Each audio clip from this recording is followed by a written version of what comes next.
Good morning my dear students and friends. आपके अपने YouTube channel GS express में पुनः स्वागत है।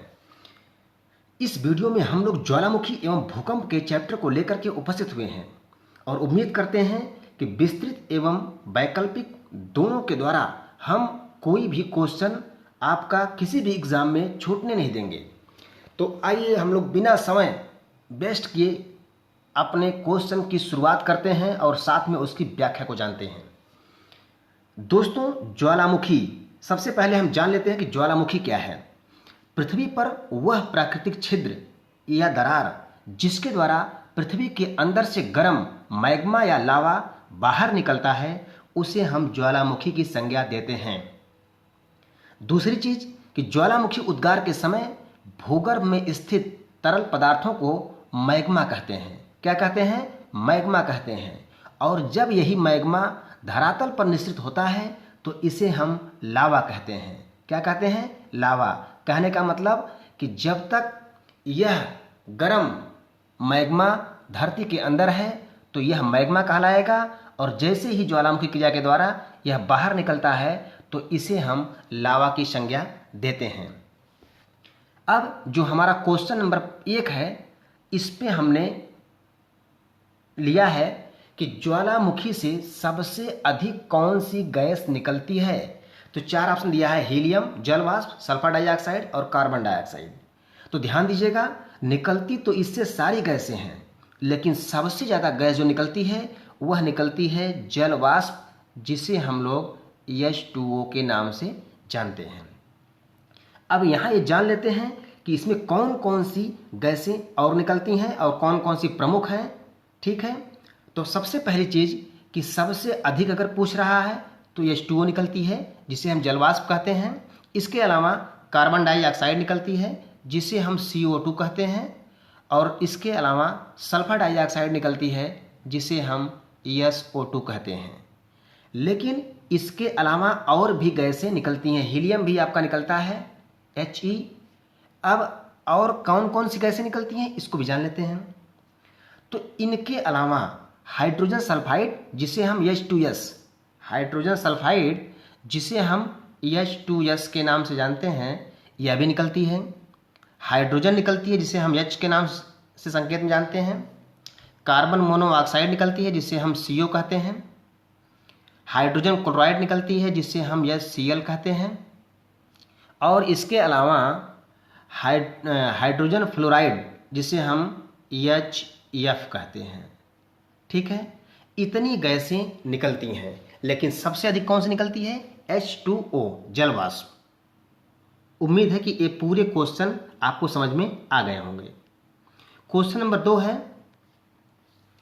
मौना लोवा एक सक्रिय ज्वालामुखी है जो स्थित है। आप देख रहे हैं, ये BPSC 1994, UPSC 2005 और 2014 में पूछा गया क्वेश्चन है। तो मौना लोवा एक सक्रिय ज्वालामुखी है जो स्थित है। 4 ऑप्शन आपको दिया हुआ है और चारों ऑप्शनों में आपको चूज करके बताना है। तो मौना लोवा क्या है? एक सक्रिय ज्वालामुखी है। ठीक है, और ये कहाँ पर है? तो यह संयुक्त राज्य अमेरिका के हवाई द्वीप में स्थित है।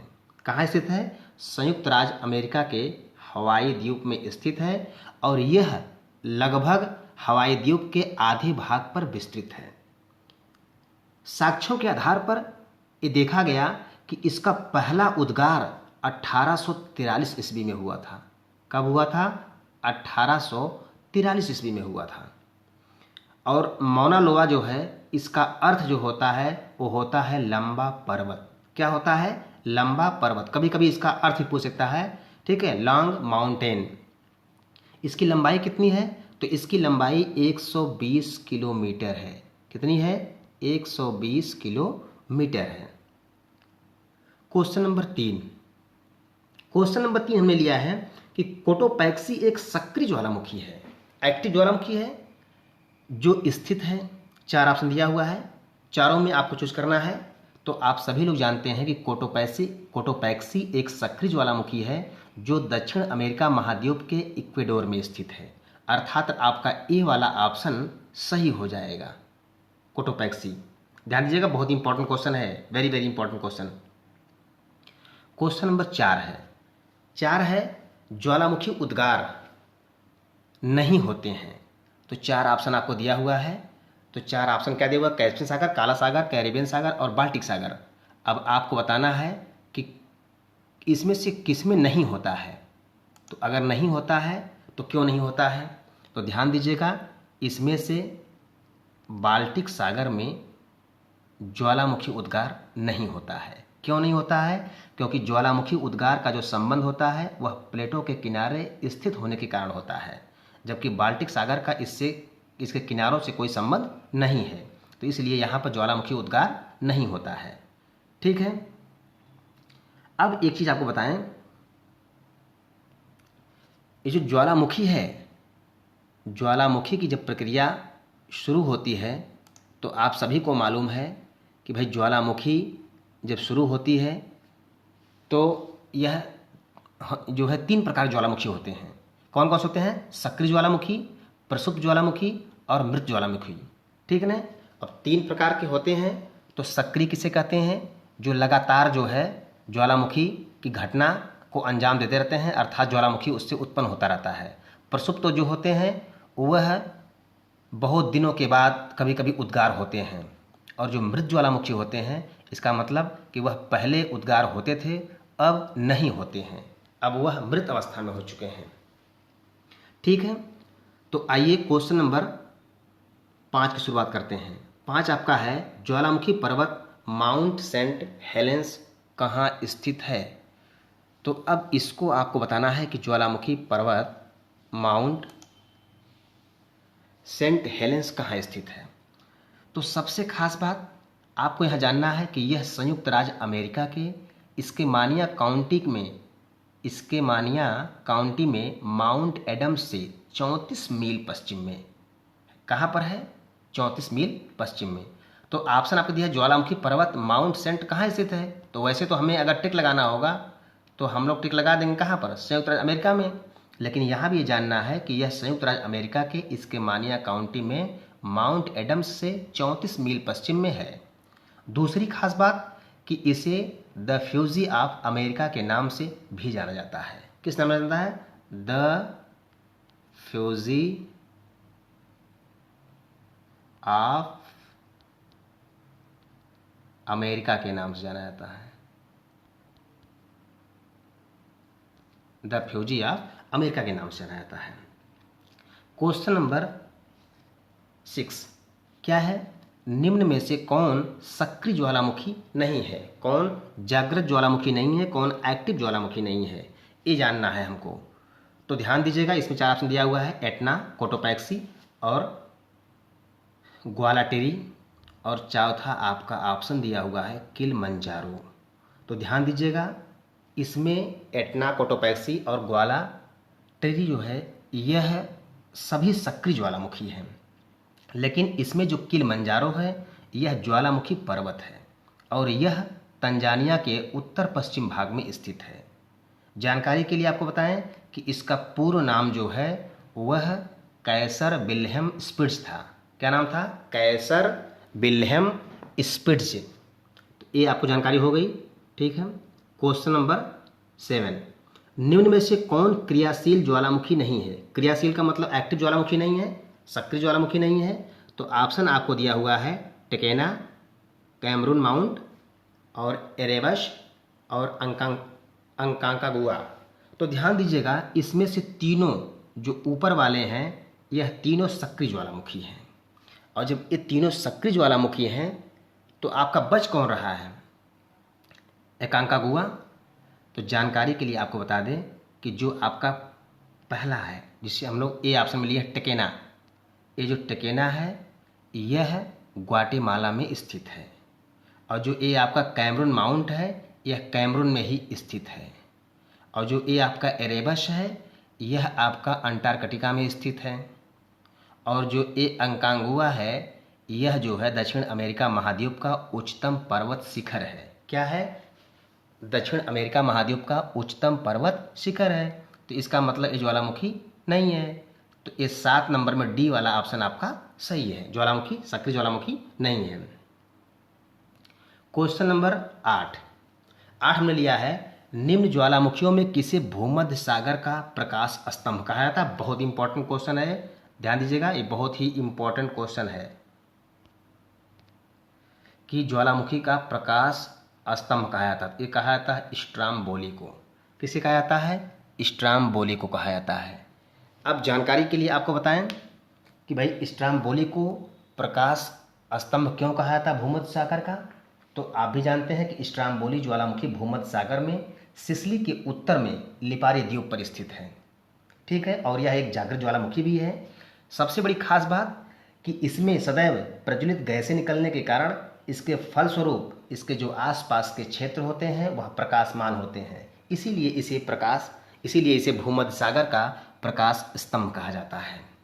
ठीक है, स्ट्राम्बोली ये कहाँ पर है? सिसिली के उत्तर में लिपारी द्वीप पर स्थित है।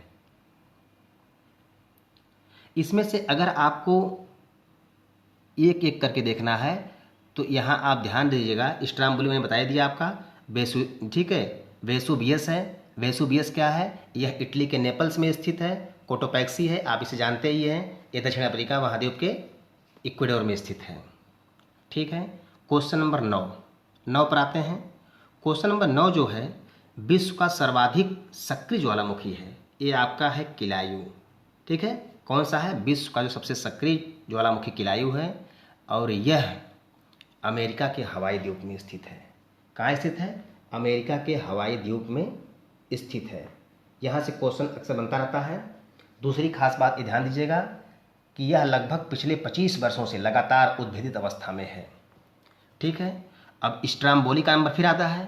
स्ट्राम्बोली, ठीक है, तो स्ट्राम्बोली कहाँ है? तो ध्यान रहे, स्ट्राम्बोली सिसिली के उत्तर में लिपारी द्वीप पर स्थित है। फिर आगे आपका वेसुवियस। ठीक है, वेसुवियस, फिर वेसुवियस आ गया। फिर दिमाग लगाइए कि यह इटली के नेपल्स में स्थित है। फिर कोटोपैक्सी आ गया। फिर दोबारा कहिए कि यह दक्षिण अमेरिका महाद्वीप के इक्वेडोर में स्थित है कोटोपैक्सी।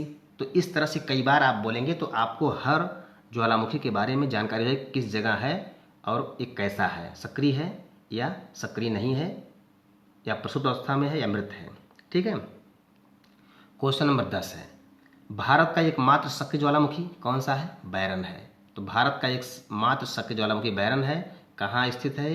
अंडमान में स्थित है। ध्यान रखिएगा, अंडमान निकोबार में स्थित है। क्वेश्चन नंबर 12 है प्लेट टेक्टोनिक थ्योरी किसने दिया था?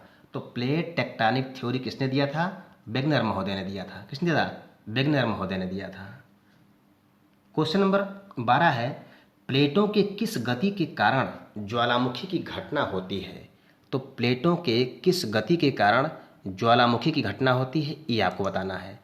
4 ऑप्शन आपको दिया हुआ है, इसमें से आपको बताना है कि किसके कारण जो है ज्वालामुखी की घटना होती है। तो पहला आपका दिया हुआ है, रूपांतर, दूसरा है अपसारी, और तीसरा है अभिसारी, और चौथा है इनमें से कोई नहीं। एक चीज़ ध्यान रखिएगा, यह जो रूपांतर गति है जो पहला ऑप्शन दिया हुआ है, इससे जो है इस गति के कारण भूकंप आते हैं। जानकारी के लिए आपको बताएं, प्लेटों की जो गति है यह 3 तरह से होती है। कौन कौन सी होती है इस पर ध्यान देंगे। यह देखिए, मैंने आपको यहाँ पर चित्र बना करके और आपको समझाने का प्रयास किया है। एक प्लेट जो इस तरह से होती है, आपको दिख रहा होगा यहाँ पर,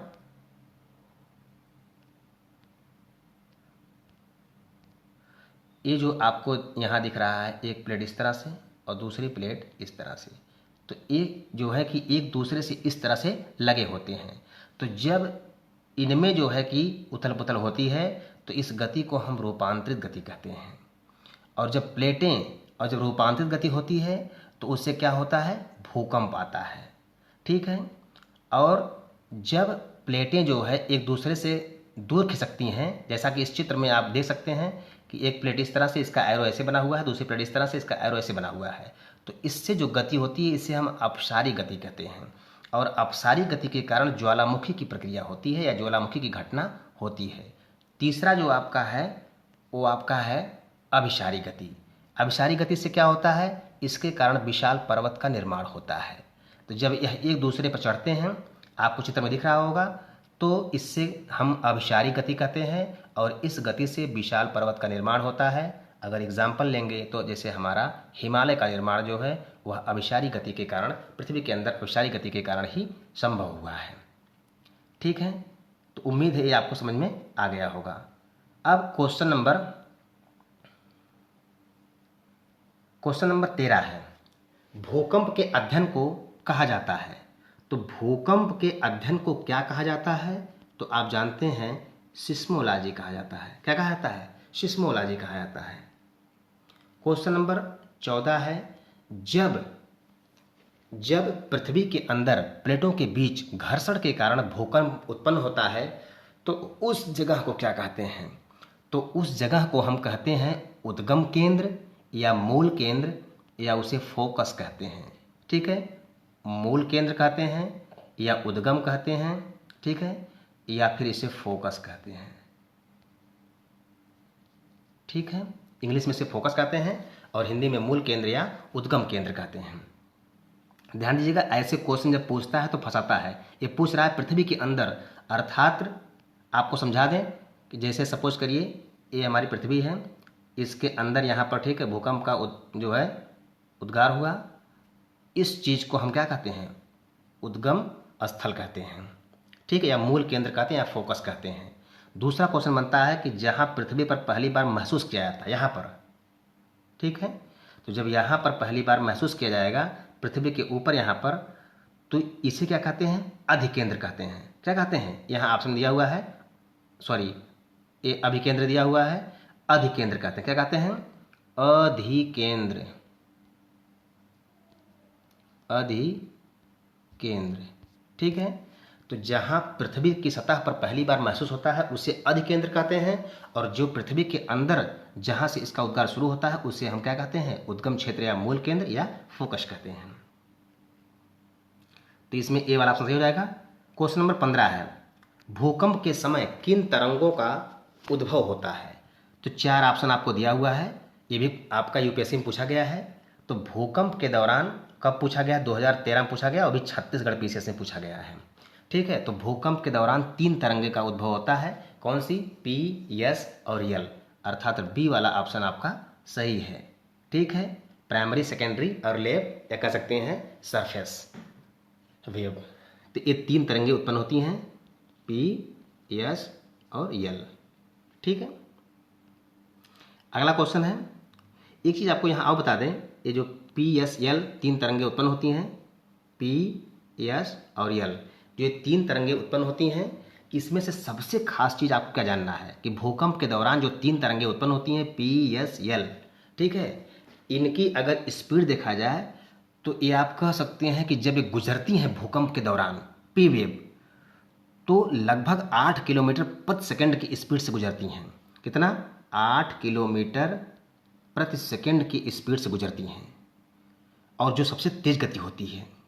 इसके बाद आपका यस वेव गुजरती है जो लगभग 4 किलोमीटर प्रति सेकंड की स्पीड से गुजरती है, और इसके बाद आपका एल वेव होता है, जिसे हम लोग सरफेस वेव या धरातली वेव के नाम से जानते हैं या एल वेव के नाम से जानते हैं। वह लगभग 1.5 किलोमीटर से 3 किलोमीटर पर सेकंड के स्पीड से गुजरती है। अब इन तीनों तरंगों में अगर आपसे पूछे कि सबसे विनाशकारी तरंग कौन सी होती है, तो सरफेस अर्थात यल जो होती है वो सबसे विनाशकारी तरंग होती है। ठीक है, यही जो है धरती पर विनाश करती है। क्वेश्चन नंबर आपका 16 है, रिंग ऑफ फायर संबंधित है। तो रिंग ऑफ फायर किससे संबंधित है भाई? भूकंप से, ज्वालामुखी से, प्रशांत महासागर से, तीनों से। तो इसका संबंध तीनों से है, क्योंकि रिंग ऑफ फायर जो है या प्रशांत महासागर क्षेत्र में भूकंप तथा ज्वालामुखी से प्रभावित परिक्षेत्र है रिंग ऑफ फायर। ठीक है, इसे हम अग्निवलय भी कहते हैं हिंदी में। ठीक, इस चीज़ का आप विशेष ध्यान रखिएगा। तो यह जो है यह एक परिक्षेत्र है और यह तीनों से संबंधित है। ठीक है, तो क्वेश्चन नंबर 17 आपका है, भूकंप की तीव्रता मापी जाती है। तो भाई भूकंप की तीव्रता यानी कि इसकी स्पीड की बात कर रहा है, तो वो रिक्टर स्केल पे मापी जाती है। ठीक है, अगला है, पृथ्वी की सतह पर पहली बार जहां भूकंप महसूस किया जाता है उसे कहते हैं, उसे हमने बताया अधिकेंद्र कहते हैं। क्या कहते हैं? अधिकेंद्र कहते हैं। क्वेश्चन नंबर आपका है 18 जो क्वेश्चन आपका है, प्लेटों के किस गति के कारण भूकंप आता है? तो मैंने बताया था कि प्लेटों के रूपांतर गति के कारण क्या होता है? भूकंप आता है। मैंने अभी आपको बताया था इस तरह से दो प्लेटें मैंने बनाई थी, एक इस तरह से और दूसरी इस तरह से। जब इनके बीच घर्षण होता है तो भूकंप आता है, ठीक है। और दूसरा मैंने आपको बताया था अभी कि जब प्लेटें इस तरह रहती हैं तो इससे ज्वालामुखी घटना होती है, यहाँ पर, ठीक है, फटता उद्गार होता है जब एक दूसरे से दूर जाती हैं। और तीसरा मैंने बताया था अभी आपको कि जब एक दूसरे के ऊपर जो है ये चढ़ती हुई नजर आती हैं ऐसे, ठीक है, तो इससे क्या होता है? पर्वतों का निर्माण होता है, विशाल पर्वतों का निर्माण होता है। क्वेश्चन नंबर 20 आपका है, भूकंप के दौरान निकलने वाली 3 तरंगों में सबसे विनाशकारी तरंग कौन सी होती है? तो मैंने अभी आपको बताया था एल वेव यानी कि सरफेस वेव होती है। क्वेश्चन नंबर आपका 21 है, भूकंप के दौरान निकलने वाली 3 तरंगों में कौन सी एक केंद्र से गुजरती है? तो ध्यान दीजिएगा, सिर्फ पी वेव ही केंद्र से गुजरती है, ठीक है, सिर्फ पी वेव ही केंद्र से गुजरती है और बाकी एल तो आपके, ठीक है, सरफेस पे ही रह जाती है, धरातल पर रह जाती है, और ए भी कुछ दूरी पर जा करके उसके बाद रुक जाती है, एक केंद्र तक नहीं पहुंच पाती है। तो 3 तरंगों में पी जो है सिर्फ केंद्र तक पहुंचती है। दोस्तों, उम्मीद है कि इस वीडियो में आपको हर चीज़, भूकंप और ज्वालामुखी से चीज़ें जो भी जुड़ी हुई हैं, इनका बेस पूरी तरह कॉन्सेप्ट क्लियर हो गया होगा। यदि कहीं से कोई समस्या हो तो हमें आप कमेंट बॉक्स में लिख के जरूर बताएं। और दूसरी चीज़ कि इसे आप 2-3 बार जब रिवाइज कर लेंगे तो यह आपके दिमाग में बैठ जाएगा कि किस तरह से हमें इसे पढ़ना है। यदि आप हमारे चैनल पर पहली बार विजिट कर रहे हैं तो चैनल को सब्सक्राइब करना ना भूलें और लाइक करना ना भूलें और अपने दोस्तों को शेयर कर दें। जय हिंद, जय भारत।